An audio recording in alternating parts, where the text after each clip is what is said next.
Ready to make a real impact every day? Join the Active Day Home Care team and help clients maintain their independence in the comfort of their own homes. Make a difference in someone's life as you provide essential daily assistance and protect their health and happiness. Earn up to $20 an hour and enjoy additional perks like optional daily pay, 401k, paid time off, ongoing educational training, and more. Join a team that values care, compassion, and your professional growth. Visit activeday.com to apply.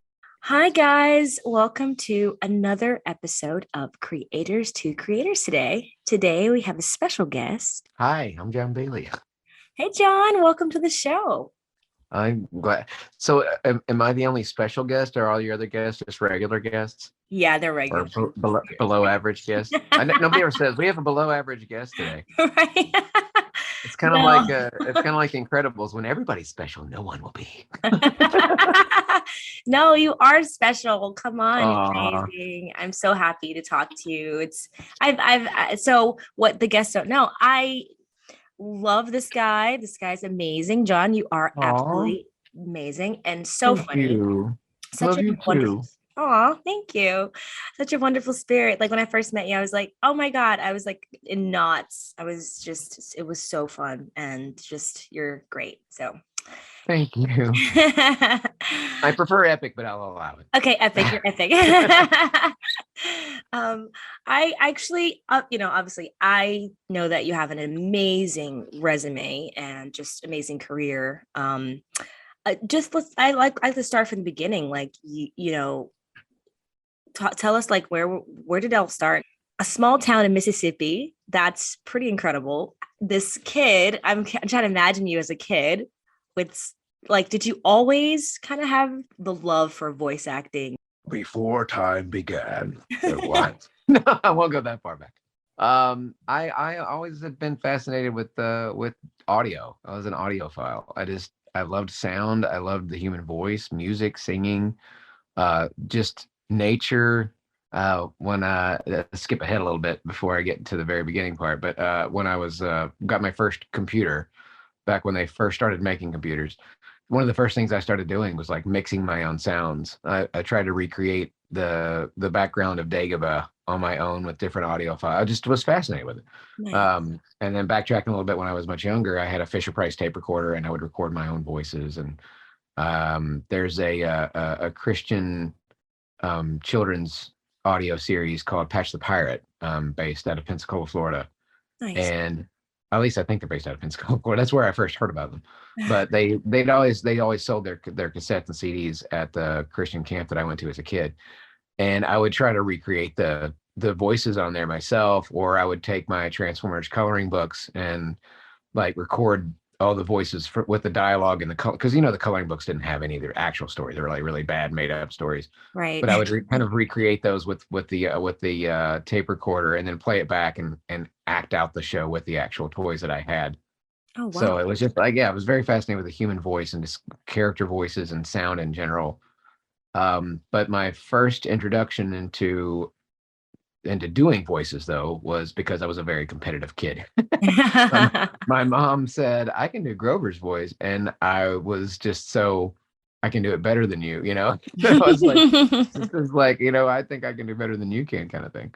And I don't know why I was like having to outshine my mom as a 4-year-old, but yeah, so we didn't have a television. So the only TV programs I got to watch were at my grandmother's house. They were fairly well off. They weren't rich by any means, but my grandfather worked for the Army and for the Ford Company. Nice. And he also, once he retired, he just continued to work. He was a janitor at a school. And so he had, multiple sources of income coming in, and all their bills were paid. So they had a little extra money compared to us.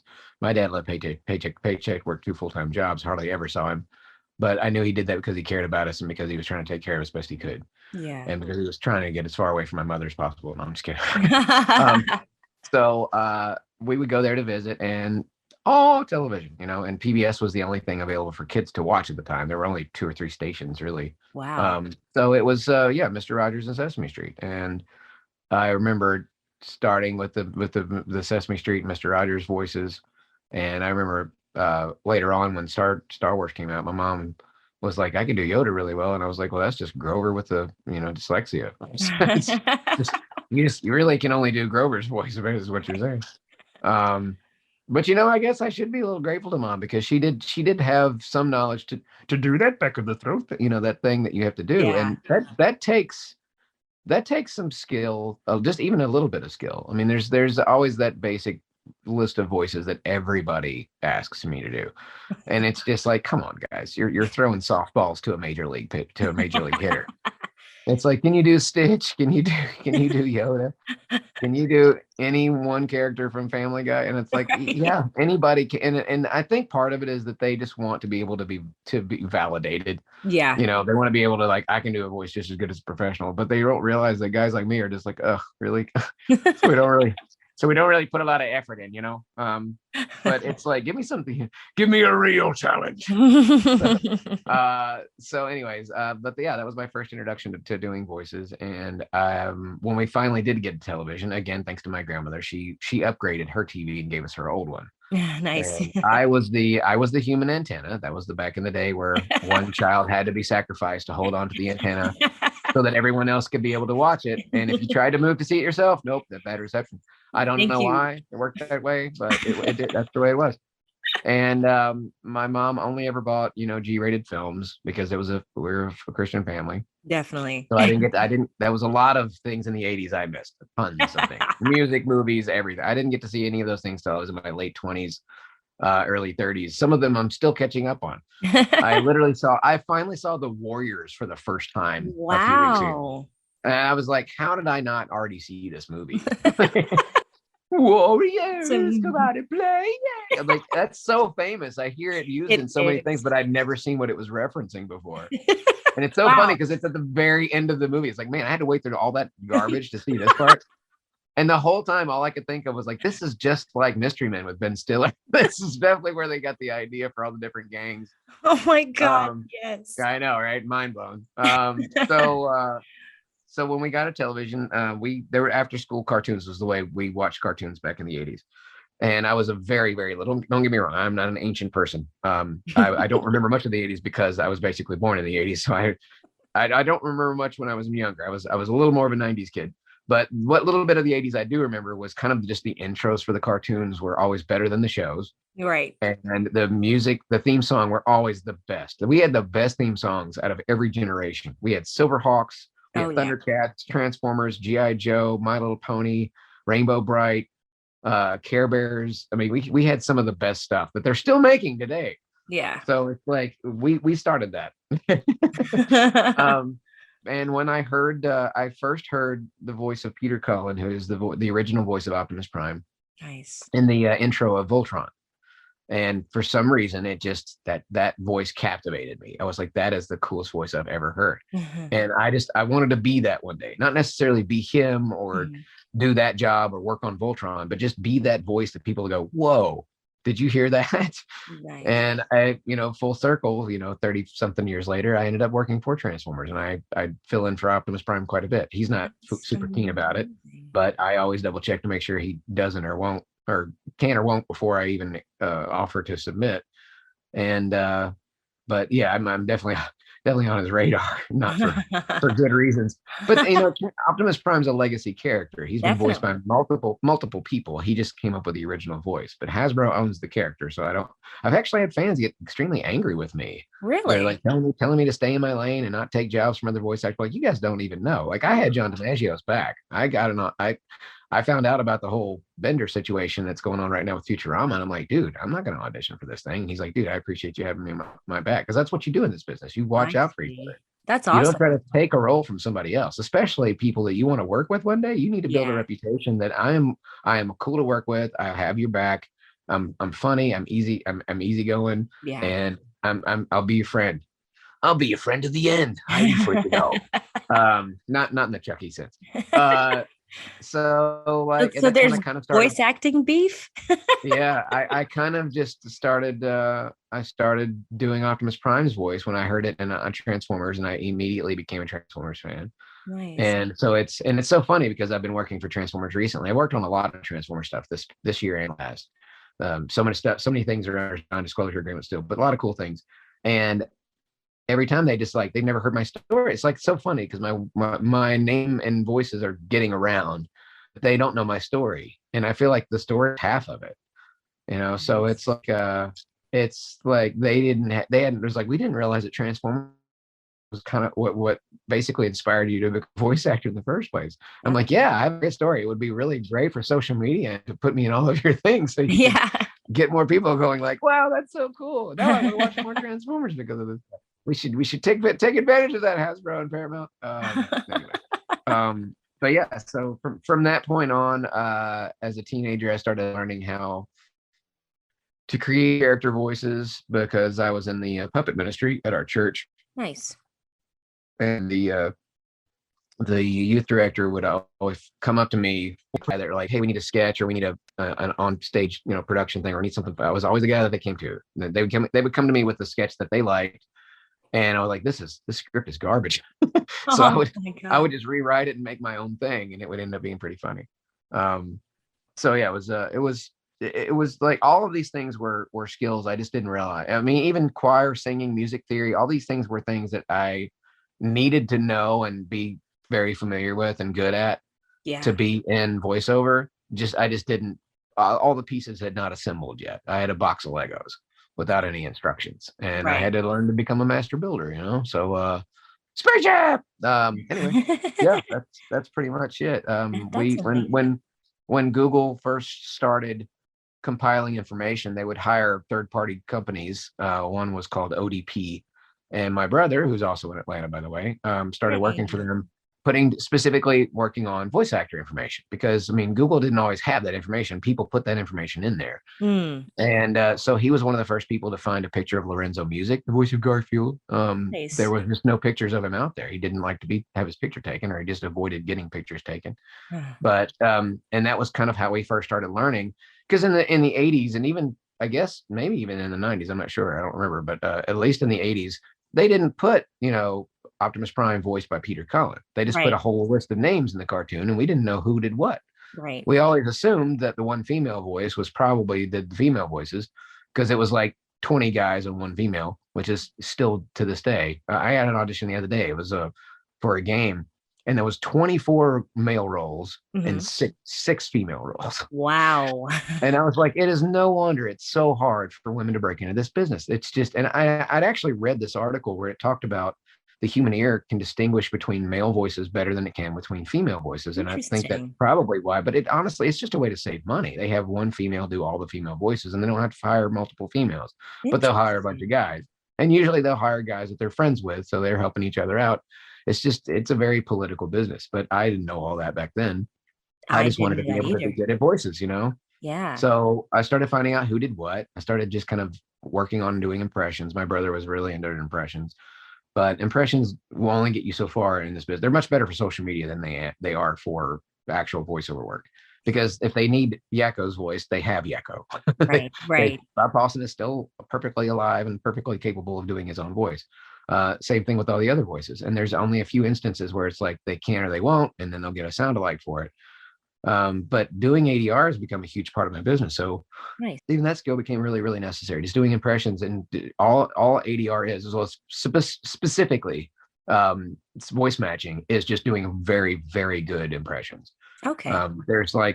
It's like the difference between I'm not going to say little league, but it's like the difference between high school sports and professional sports. Gotcha. High school being the impression and professional sports being voice matching. So when I have to fill in for Ryan Reynolds, for example, I have to sound exactly like him in every way possible, and not just the funny, silly voices that he does for. That's an impression.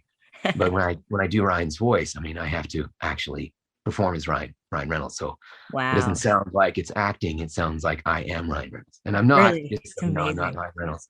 I know I sound like him, and I know I look so much better than he does. So it's a very distinct difference. And when I coach, yes, I do coach, and you can find all of these things out on my website at epicvoiceguy.com. There we go. shameless plug. I love it. I love it. So when I coach this, I always use the example of when you go to a carnival or whatever, and you see the people that are Disney or whatever, but the places that do the caricature drawings, they don't draw you exactly the way you look. They accentuate your features. They give you a giant head and a tiny body. If you have a unibrow, they make a huge unibrow. Or if you have, this or that, they make that, they exaggerate everything. That's what an impression is. And I always use the example of Arnold Schwarzenegger because a lot of people think they can do Arnold Schwarzenegger, but everybody wants to do him like, crazy little get the throat Kermit. But honestly, Arnold Schwarzenegger's voice is down here. All right. You have to do that voice matching sound of like, you don't want anybody to know that it's not you. All right. It has to sound spot on. And it can't be all the time because they can tell that that's not Arnold Schwarzenegger when he's speaking. Right. So there is a difference. But again, it's one of those things where people do. I kind of slip a little bit of voice matching into some of my impression stuff because there's a scale. There's a funny scale versus cool scale. And you want to kind of have a combination of both. You want it to be funny and cool, not just like, whoa, did you hear how great that sound? Because that's cool and all, but it has to have more. You have to have as much as you can in there. So you have to make it funny and cool and different than everybody else is doing. That's absolutely, yeah, you're right about that. Because I'm sure, like I said, there's a bunch of voice actors in the competitive, it's competitive. How do you stand out and get seen? You have to think outside the box. I don't want to give the farm away. I only share that with my closest friends. Right. I've been helping my best friend out. You should have her on your show at some point. Her name is Santana Maynard. You can find her at Santana Maynard or santanamaynard.com. But I've been trying, she wants to be in voice acting too. And she's been at this for over 5 years now, but she hasn't fully dedicated herself to just the voice acting part because she's also doing what I didn't have back then, like when I started, which is social media. So now she has to push a ton of social media. And because it's a lot of it is her income as well. Gotcha. She can't just like, well, I'm just going to focus on voice acting and I'm not going to do this other stuff because there goes your money. You know what I mean? Right. So it requires a lot of, and this happens for people not in social media as well. I first thing I say to people is like, don't quit your day job. Right. Because quitting your day job and being like, I'm going to be a voice actor, you're going to be broke and you're going to be homeless because that's just the way it is. It's freaking hard. You can ask her about this when you interview her because you're going to have her on your show at this point. Yes. But I've explained to her, and I give her every little bit of information, and it can be overwhelming. It's a lot. I've learned a lot in 14 years, but I don't just give that information out to everybody because there is so much competition. Especially for girls. Girls have so much more to fight with. Wow. And right even now, in that. Wow. Yeah, and right now it's a good time for females and people that are in other minorities because of the Black Lives Matter movement. It finally, Hollywood's like, oh, you're right. We haven't been fair. Like they didn't know. So now it's like a lot of people are getting hired because they are minority. They're, POC voices or whatever. And the sad truth is I'm still getting auditions for those. Wow. And I'm like, why? We're in a politically correct time now where people are trying to finally be fair. And there's no way that you went through every single African-American voice out there and I'm your very last resort because you couldn't find anybody else. There's no way. Wow. And I'm like, also consider your own reputation as my representative. I'm not going to say who because I don't want them getting in trouble either. Yeah. But I'm like, maybe they just mass emailed it out to everybody, but maybe think about it because somebody could get offended and be like, you know what, this particular company keeps sending me auditions for POC voices and I'm not POC. Gotcha. And it can make them look bad too. So everybody should be a little more cautious, but they should have been open about this all along. And sometimes I'll be honest, sometimes it doesn't work out very well because I got an audition for Will Smith's voice for After Earth, which is cool. But and I honestly, even though I'm not a person of color, I thought my voice match was better than the guy they hired. You could tell that they literally hired somebody because he was African American only, not because he could sound like Will Smith. Right. But that's one of my just OCD things. Like the voice has to be perfect. But I also get it. I would much rather them hire somebody like him than hire the white guy to do Will Smith's voice. And I never thought about it before, back when I first got started, I'm just like, I'll take any job I can get. Yeah. So I have voice matched for Jackie Chan before. I have voice matched for African-American actors before, but I just didn't think about it at the time. I was just like, it's just a voice match. I'm just doing a sound alike for a voice. And I didn't, the fact that they could have hired other people of color to do those voices just did not occur to me. And I think that's part of the problem, because we just don't think of that. I get hyper focused, you know, and I just like, I want to do the job. I want that voice to sound perfect. And then it doesn't even, the back end where there's all these talented people that could probably do it as good or better than I can, and they're not me. Right. Makes it a lot more fair and better. But now it's like, okay, I'm aware and I'm conscious of it. And I've had that happen before. I got recently, again, I got an audition for Idris Elba. I'm like, do I look like Idris Elba? So I found my buddy Chris J. Alex, who, again, you should also have him on your show. He's freaking awesome. At Chris J. Alex. Because I know he can do a better sound alike for him, and he's a person of color. It's just like, it makes more sense. Very cool. And I know I can get in trouble with my manager because they're like, don't send this out to other people. But I'm like, look, you guys need to have a better reputation. Like, you don't send this to all your white talent. And, you know, and I did not mean to get off on this tangent. I'm showing that, you know, it's become an issue where you have to pay attention to what you get, because you also have to protect your own reputation. You want to be seen as a person who just takes any job. Right. Because I know even especially the anime community, I don't know if you saw any of that, but they took a pretty big hit. Because it's like all of a sudden the spotlight was turned on them, and they realized, wow, you have nothing but white people voicing all of your characters. Wow. And yeah, you know what I mean? And that's the way it was for a very long time. But I think they were in the same boat I was in. They got cast to do a job. They just didn't think about it. Yeah. And now that people are more conscious and aware of it, they're like, no, that's not cool. I'm not going to do that. Wow. But it takes solidarity. And the problem is, like you said, I mean, this whole conversation was about competition. It's a freaking piranha pool out there. There's so many people so hungry for this job. They will literally do anything, even if it's to break moral code or, you know, not be politically correct. They'll freaking do it. Because and the sad truth is, companies don't want to have to pay a lot. They would much rather pay some nobody white guy to do a black voice than hire a black actor that's probably better for it and cost them a little bit more. But they found somebody willing to do it, that would be willing to, you know, not care about the fact that it's not cool, because they just so desperately want that job. Wow. You know, I didn't know that this was a thing in the voice acting community. I mean, I know it's something, you know, in across the board in, you know, acting world. And yeah, it crosses lines. It goes into other and all territories. Wow. Because I mean, I'll give you another example. My friend that I mentioned earlier, Santana, she is so beautiful. She's freaking awesome.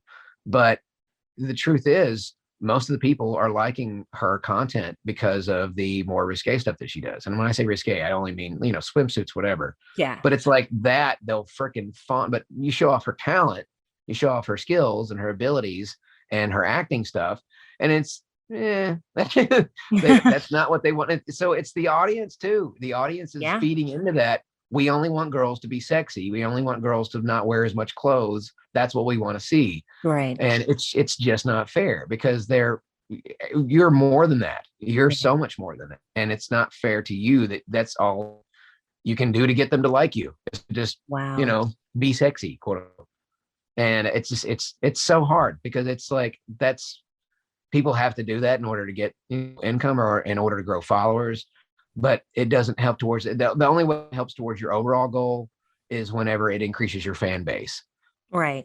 Then you start posting your acting stuff to your profile, and you start to see your followers diminish. And it's so not fair, because it's like you should like them for who they are, not just what they look like. And it's just sad. It's sad how shallow the world is.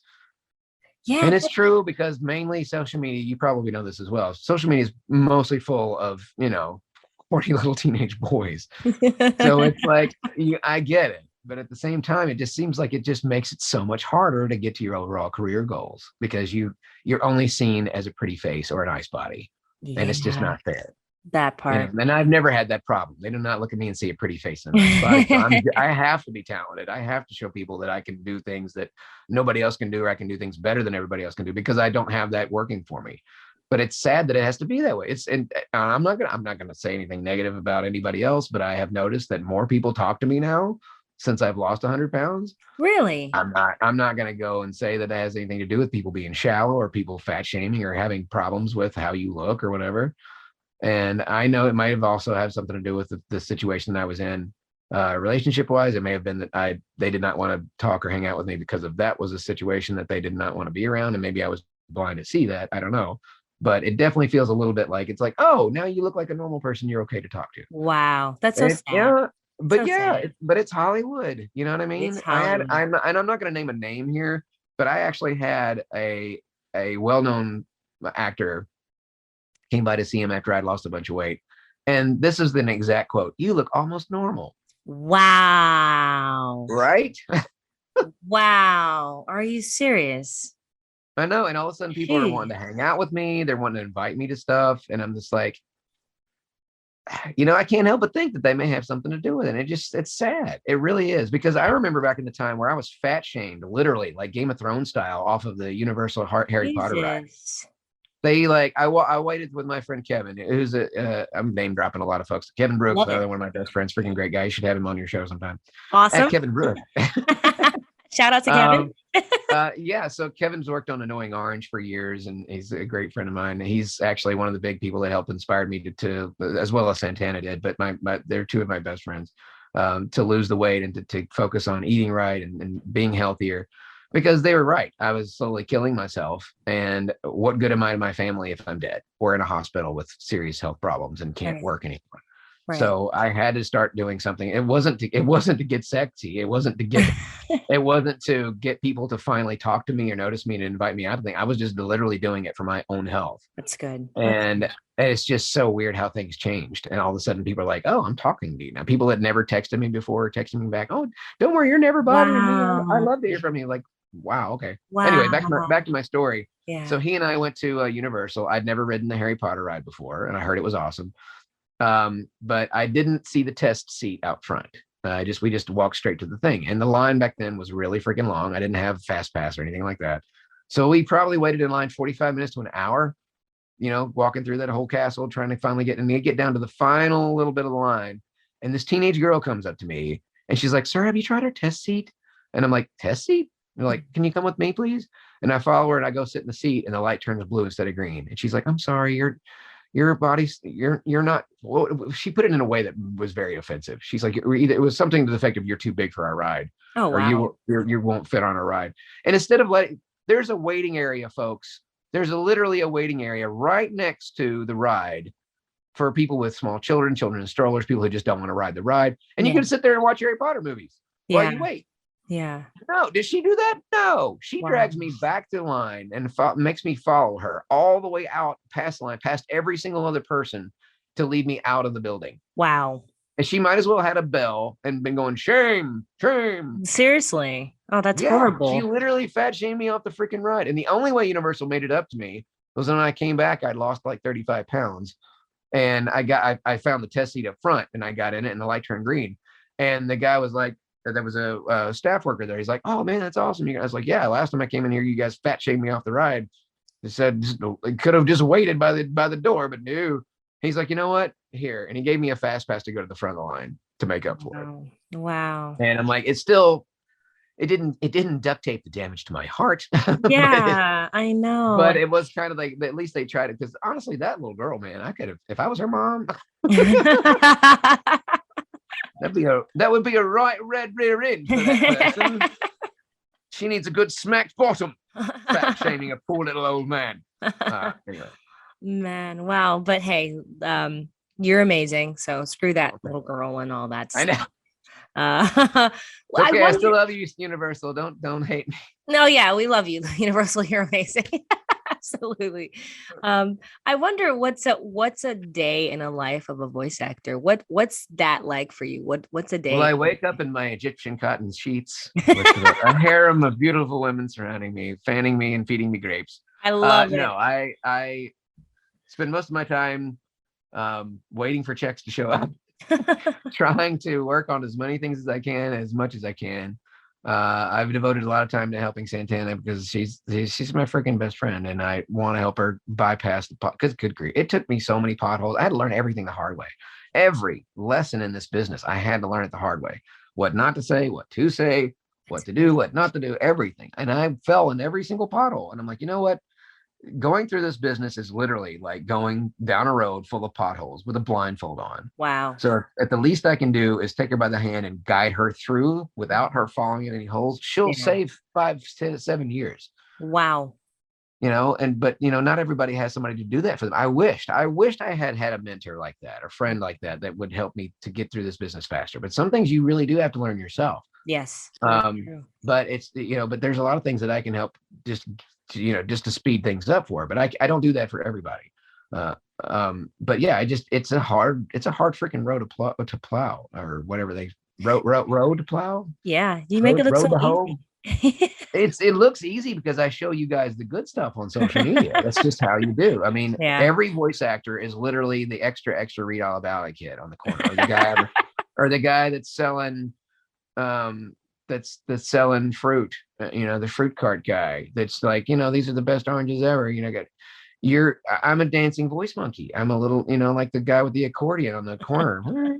And I'm just dancing for change and hoping. And I had to explain this to my tax guy, how this works. Cause I put lots of my own money in social media. I don't make any money from it. Not until I started streaming on Pocacha, which is a new streaming service, which you should totally join and find out that voice guy. Cause that's awesome.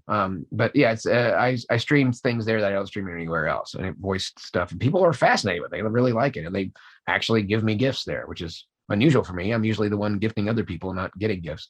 Oh, that's awesome. So yeah, it's like until that point, I just kind of did whatever I could do to get myself out there. So like I said, explain to the next guy, imagine there's a guy in the corner, he's playing an accordion, or he's playing a harpsichord or whatever. He's playing an instrument, and he's got a little dancing monkey there. The people that come by and throw in the change, that's kind of the money that I get from the social media itself. Gotcha. But every once in a while, Mr. Monopoly guy walks by. He's like, I really like your dancing monkey. I'm throwing a party this evening, and I'll pay you $500 whole dollars. That's what you're looking for. You're looking for somebody, and that's kind of what happened. I was one of the first people to start doing Ryan Reynolds impressions online. And but I'd been booking his voice for a while, and I knew I was on his radar because we had worked on the Honest trailer for Deadpool together, even though he was in Europe at the time. But that was what first put me on his radar. And then I booked one of the trailers for Hitman's Bodyguard. Sorry, that was a weird little thing there. Sorry, I'm going through some changes with my body. There's hair in funny places. So Hitman's Bodyguard 1. I did the trailer for it, and he recognized the voice, and then he put it out. He didn't at me. I wished he'd add Epic Voice Guy, but he put a hashtag Epic Voice Guy on there. Okay. And I was like, he knows who I am. That's pretty cool, because he's an A-lister, Yeah. I know a lot of D and lower listers, but I don't know very many A-listers that actually interact with me. I've gotten happy birthday from Dwayne Johnson, a little feedback from movie reviews of some of his movies on Twitter, and that's pretty much, and then Mark Hamill has interacted with me a little bit, but we met in person once before, but he knows who I am. But that's kind of the top tier folks. There's just 2 or 3 folks, and that's it. So the reason why I knew this was important was because I knew that if I did it enough, eventually something would come of it. And then the next thing I know, Maximum Efforts reaching out to my agency saying, hey, Ryan Reynolds would like to fly you out to New York to do a commercial. And I'm like, holy crap, it's really happening. Like it paid off. Yeah. And when I got there, I was like, once I saw the script, it was for Epic Voice Guy. It wasn't for Ryan Reynolds' voice, which I had gotten bad information about. I'm like, okay, well, I still get it. That's cool. Yeah. And when he's like, hey, I was like, well, that was a little confusion. He's like, everything cool? And I'm like, I explained to him what happened. And he's like, oh, okay. He's like, because you do know that I do your voice, right? He's like, oh, yeah, I know you do. And you do and you do it better than the other guys. So yeah, he's fully aware, which is why that spot we ended up doing together ended up the way it was, because he had the idea to switch the voice at the end, and as soon as he did, like, we had this weird psycho, not psycho is not the word for it. We had this what's this Professor Xavier version, the word's eluding me right now. So we had this 3-way psychic conversation between me and the director, and he's like, hey, move my line down at the bottom. He's like, oh, I know what you're doing. He's like, John, do you understand? I'm like, no, I totally get what you're doing now. So he goes to the script and he's like, now do me. And then I do his voice. And it's just in the room, and nobody else but Ryan and the director knew that I do Ryan's voice. I think they just thought I did the trailer voice, and that was it. And also the reaction, his facial reaction in the trailer, that was in the commercial, that was real. That's because hilarious. I'd only talk to him like I'm talking to you. And then when I turned it on, his face is like, holy crap, they just came out of his mouth. And then he's like, do we even need to do another take? He's like, John, you freaking nailed that, man. I was like, I am a professional. So anyways, he flips the script around and we do it the other way, and the room exploded. And one guy in the back even just screamed out, holy crap, he sounds just like Ryan Reynolds. And that ended up being the spot they probably filmed 7 8 spots total between me Nice. and another person, and mine was the one that they ended up using. So That's you never awesome. know.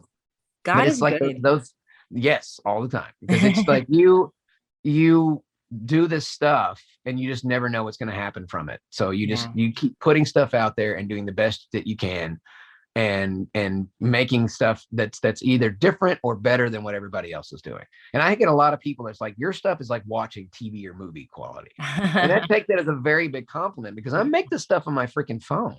Wow. You know what I mean? So yeah, it's like, Wow. I just do the best I can with what I've got. And honestly, everybody's going to hate me for saying this, but I'm kind of glad for something that happened like last year, because it forced me, even though it was horrible, it forced me to finally break out of my own box, because I was always thinking in a box and not outside. I was like, so I was like, okay, well, I can't go anywhere. I can't do anything. Right. What do I have available right in front of me that I can work with? And I just started just coming up with stuff.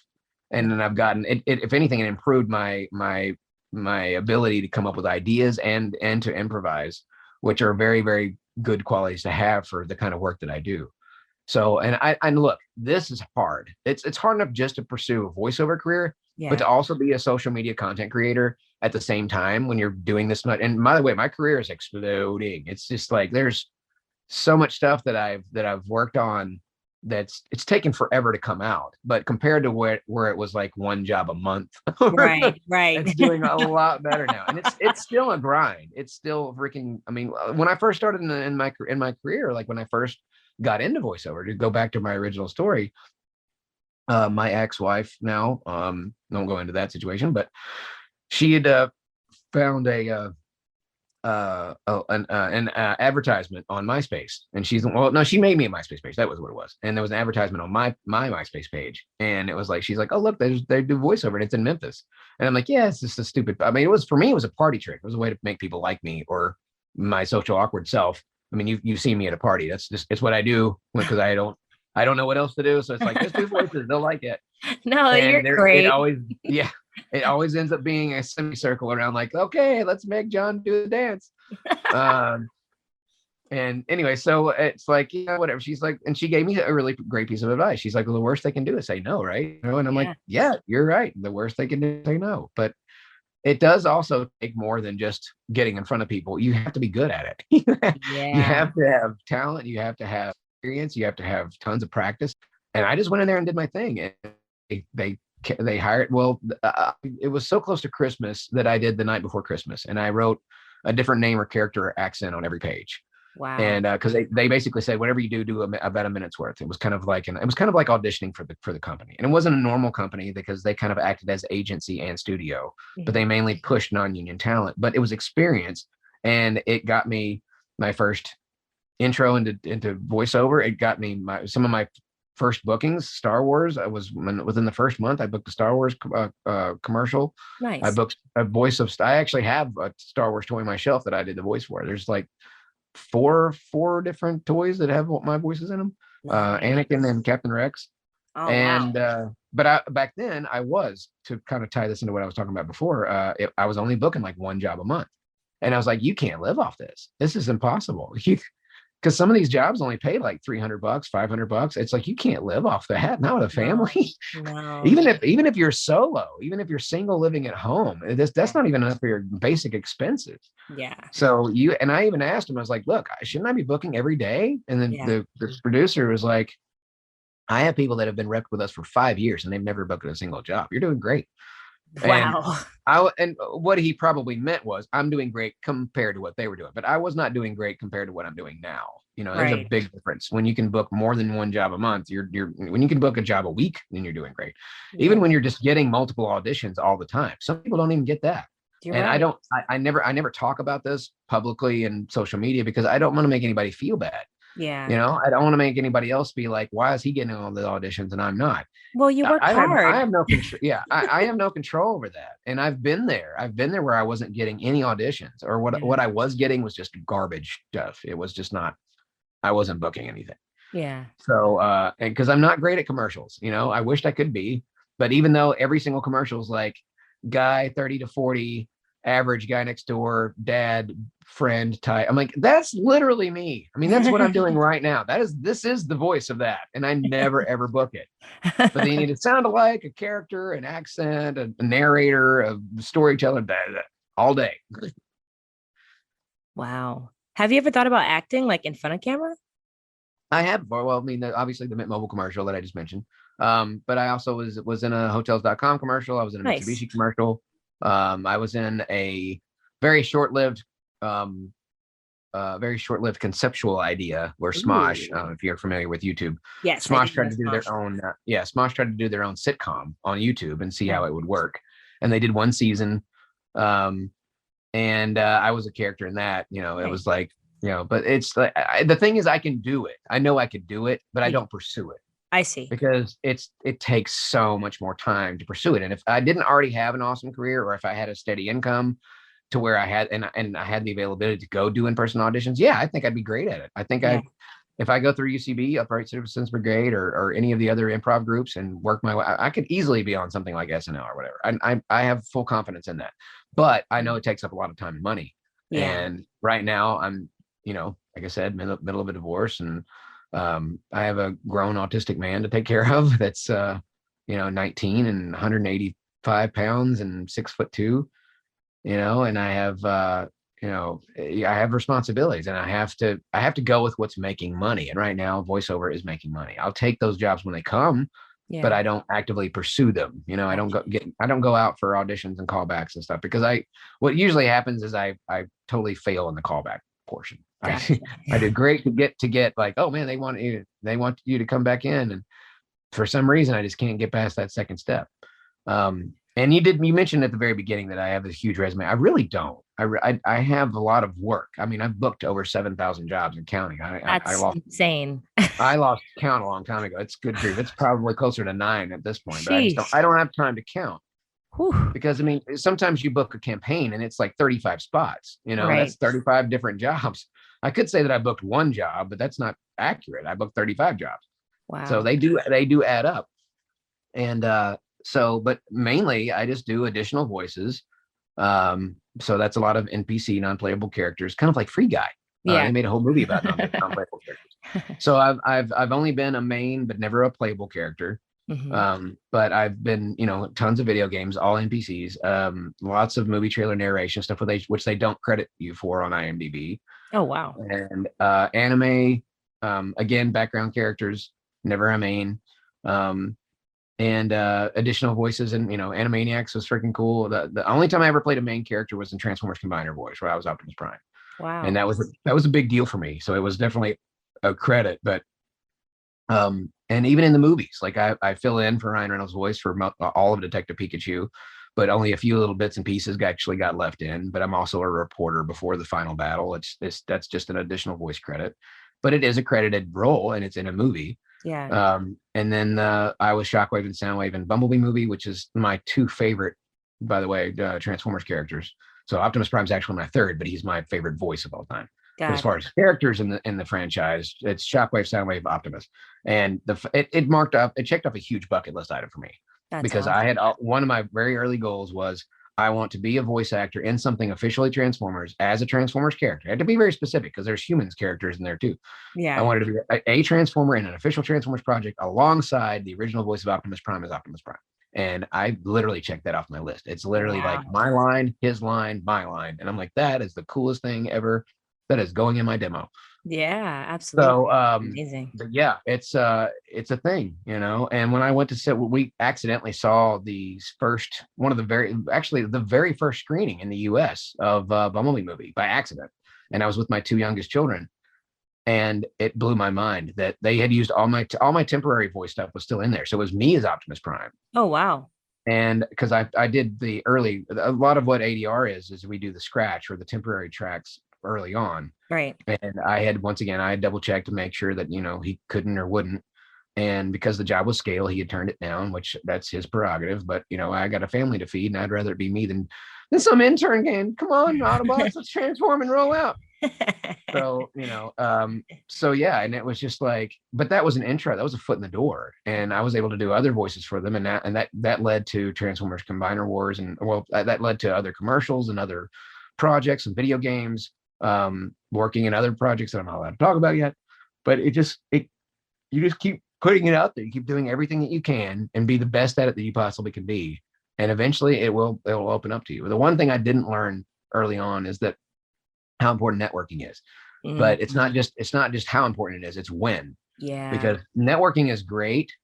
And I planted a lot of seeds along the way, but I didn't start really hardcore networking and trying to make friends with people in this industry until I actually got to the point where I was like, I'm booking stuff. People know who I am. Yeah. People recognize my work, right. And they've seen or heard it or whatever. And now it's like, now's the time to start making more friends in this business. Now that I don't have quite so much in my personal plate, still working on that part. It's probably going to take the better part of this year to kind of get all my ducks completely in a row, because ending a long relationship is never going to be easy. Right. So there's a lot of stuff to kind of get figured out. Yeah. But once that's kind of situated, I think I can fully focus on just being the absolute best I can be, personally, and being the best friend that I can be, which Santana's really helped me a lot in that department, because it's made me understand what unconditional love means for people. Like, you love them no matter what they do, no matter what they say. It actually gave me a better understanding of God, because I'm like, you know what? Even when we don't spend much time with him, or we only spend a few minutes a day in our Bible or prayer or whatever it is, he still loves us no matter what we do. If we make mistakes, because I started thinking about it, I was like, man, I don't really talk to my own dad that much. You know what I mean? So I can understand how, when you have a child that, is doing their own thing and they never talk to you all, you know what I mean? So I started understanding a lot of what that meant, because of her and because of my own situation. I also learned that, you can't love other people until you learn to love yourself. And I hated myself for a long time. Wow. And it's like, I can't learn to care about other people really genuinely until I learned to actually care about my own self. So the first step was to, like, I need to get all this unhealthy weight off, and I need to start making my own mental and physical health a priority so that I can function. I love that. Because like I said, I have responsibility. I have people to take care of. Yeah. And you're doing that, and you're doing that. And, I commend you for all that you're doing, and things will get better. Like you said, Yeah.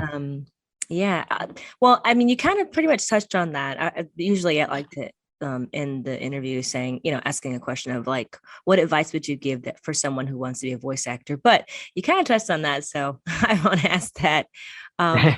Where can people find you on social media so they can follow all of your journey, everything that you're doing? And follow all of me. I'll follow all of you. I won't probably follow you all, but you got to be a creator. You got to be somebody that I know, or somebody that I like your content. I get so many people like, follow me. I'm like, you don't even have anything posted. I know, it's so weird. I want to see content, bro. Anyways, but yeah, Epic Voice Guy, literally on all the platforms. My most followed platform is TikTok. I'm right at 500,000 followers over there. I do a lot of content there that I don't post anywhere else. And I'm very interactive. I'm one of the few people that actually takes the time to like and respond back to your comments and your questions, even the trolls. Because you know what? These dumb trolls have no idea that they're increasing my engagement by trolling me, because they have to have the last word in.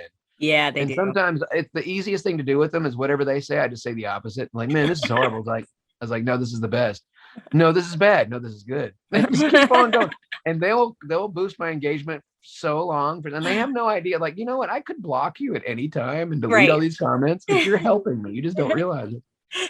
So yeah, I literally engage with everybody. I do read all my direct messages. I do reply to them as I can. I'm not the kind of person that just ignores everyone.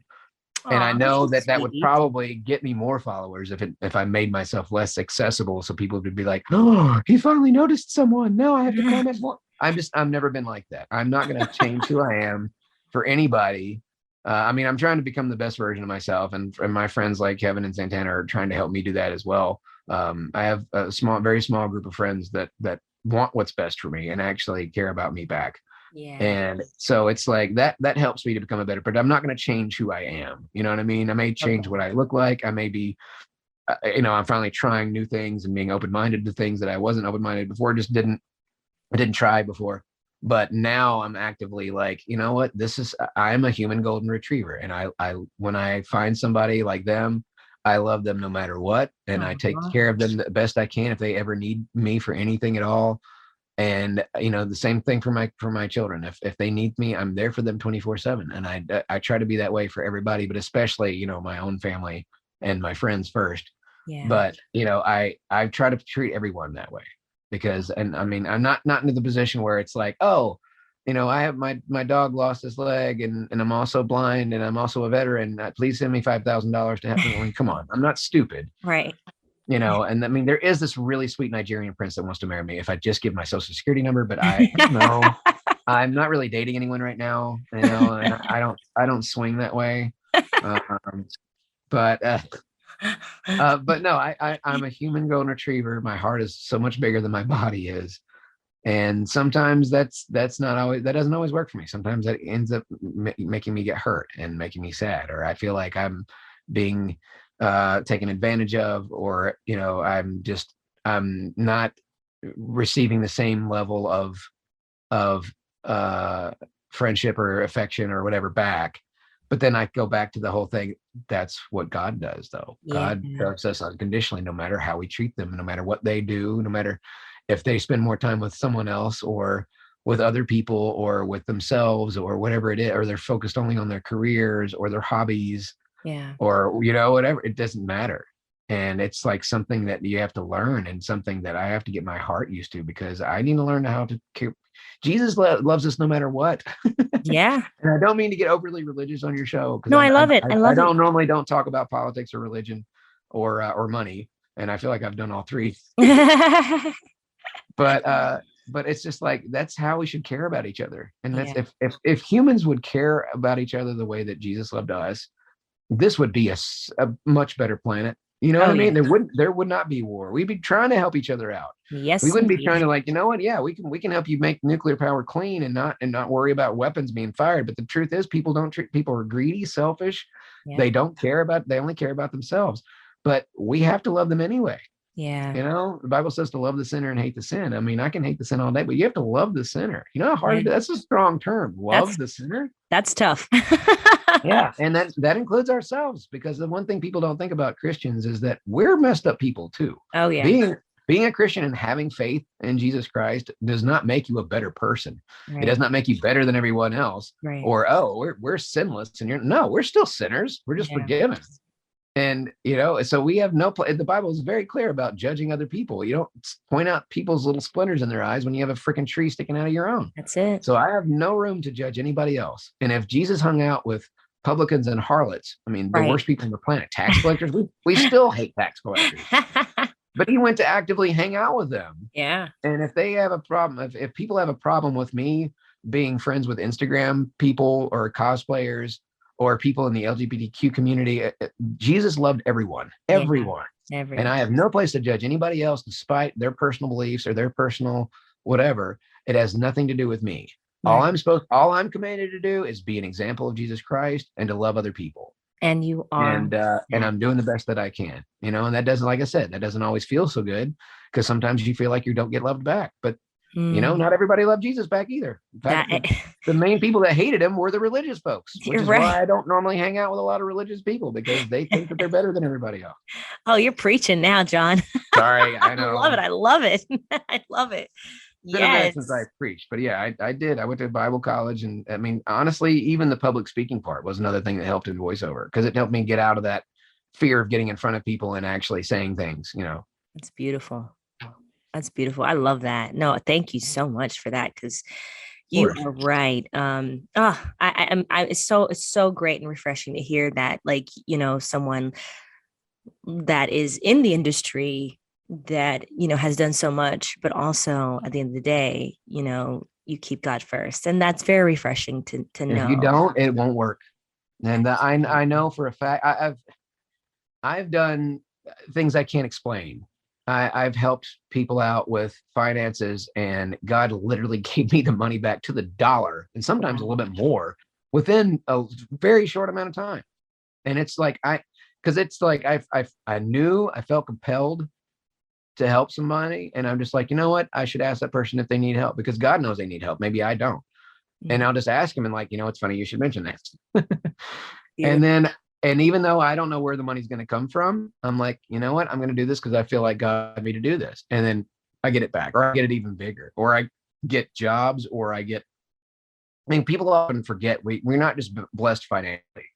We're also blessed with our health, with friends, with family, with, just people being there for us. And my blessings are through the roof, because I finally gotten to the point where I can be the kind of friend I want to be to other people. I can be there for folks that are hurting and suffering. I mean, I may not always be able to help financially or any other reason, but I can be there for people, and I can pray for them. I know that's a kind of a cop out of the whole, thoughts and prayers, but it's more than thoughts and prayers if you're actively praying over them, anyways, I pray over, the people in this house. I go to their doors at night, pray over them, even though they don't know about it. That's beautiful. And it's just, you have to freaking do what you can do to be a help within your means. Obviously you don't give away every dime that you have to other people because you feel like God wants you to, be a blessing, because, the Bible also says not to tempt God.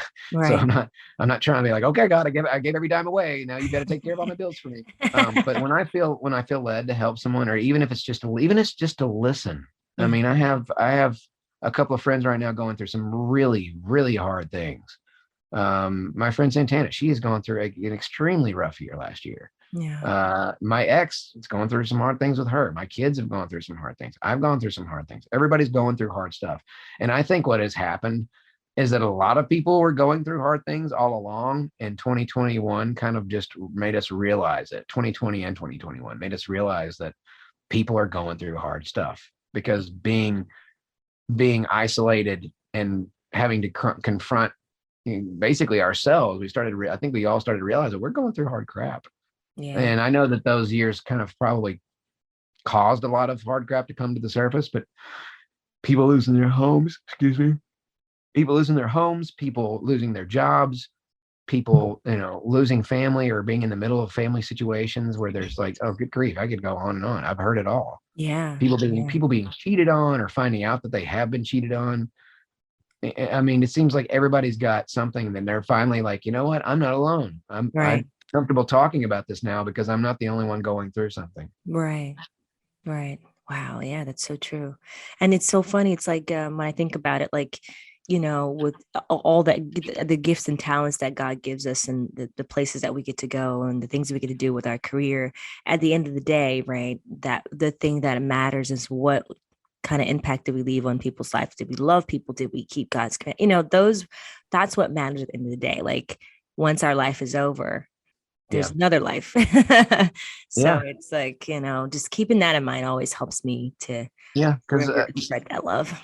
My goal is never to try to create heaven on earth, because I know heaven isn't heaven. And even if I don't get a single reward at judgment, just the fact that I've been forgiven and I have a place in heaven, I'd be happy being a street paver in heaven, because gold's super soft, so there's gonna be footprints everywhere. I'll be a janitor in heaven any day rather than being a prince in hell all day long. It doesn't matter about the rewards. I know I'm not a great Christian. I know I talk a lot about Jesus when the opportunity arises. I'm not ashamed of my faith, but I don't rub it in other people's faces. I don't get a Bible and a sign, and I don't go through Hollywood beating people over the head. Right. Because that's not what Jesus did. Jesus just followed the path that God laid out for him, and he ran into the people he was supposed to run into.